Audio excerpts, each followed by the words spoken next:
আমরাই থাকবো। শেখ হাসিনা ভয় নাই, রাজপথ ছাড়ি নাই।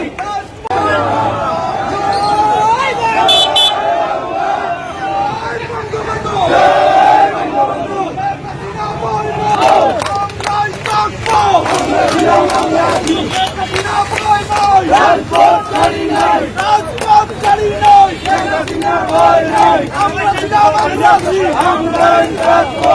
একদফা পুলিশ না, বিলের চামড়া তুলিস না, বিলের চামড়া তুলিস না, বিলের চামড়া তুলিস না, বিলের চামড়া তুলিস না। জয় বাংলা, জয় বঙ্গবন্ধু। আমরা ছিলাম, আমরা আছি, আমরাই থাকবো, আমরাই থাকবো, আমরা ছিলাম, আমরা আছি।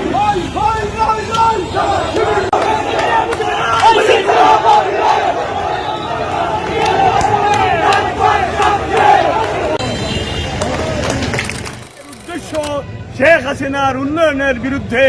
এদের উদ্দেশ্য আজকে শেখ হাসিনার নেতৃত্বে যে বাংলাদেশ পৃথিবীর বুকে উন্নয়নের রোল মডেল হিসাবে পরিচিতি লাভ করছে, সেই বাংলাদেশকে, সেই শেখ হাসিনার উন্নয়নকে এবং বাংলাদেশের মুক্তিযুদ্ধের চেতনায় বিশ্বাসকে ধ্বংস করার জন্য আজকে এই আন্দোলন।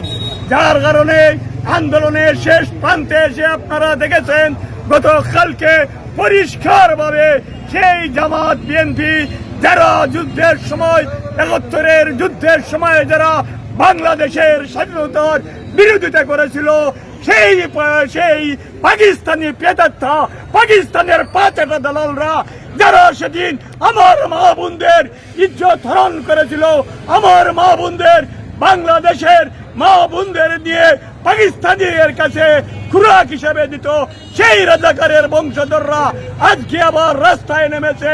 আজকে বিএনপি জামাতের নেতৃত্বে আজকে তারা আন্দোলন করছে।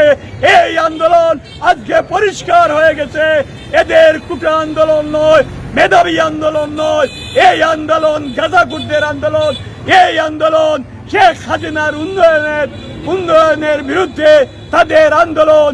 এই আন্দোলনে আমরা শুনেছি কোটি কোটি, শত শত কোটি টাকা খেয়ে এই ছাত্র নেতারা বিক্রি হয়ে গেছে, যার প্রমাণ আজকে সারা বাংলাদেশে আপনারা ফেসবুক খুললেই দেখবেন কয়েকশো কোটি টাকা খেয়ে তারা এই আন্দোলনকে ডাইভার্ট করে দাবির আন্দোলনকে এখন শেখ হাসিনা সরকারের পতনের আন্দোলনে নিয়ে যেতে যাচ্ছে।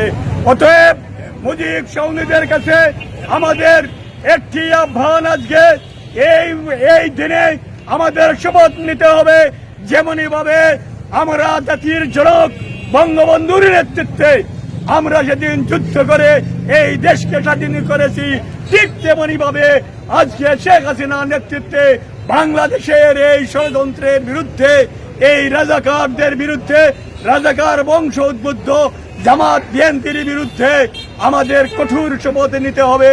আমরা এগিয়ে যাব এই বাংলার মাটিতে ৩০ লক্ষ শহীদের রক্তে, ২ লক্ষ মায়ের ইজ্জতে যে লাল সবুজ পতাকা, এই পতাকা আর রাজাকারকে বহন করতে দেওয়া হবে না।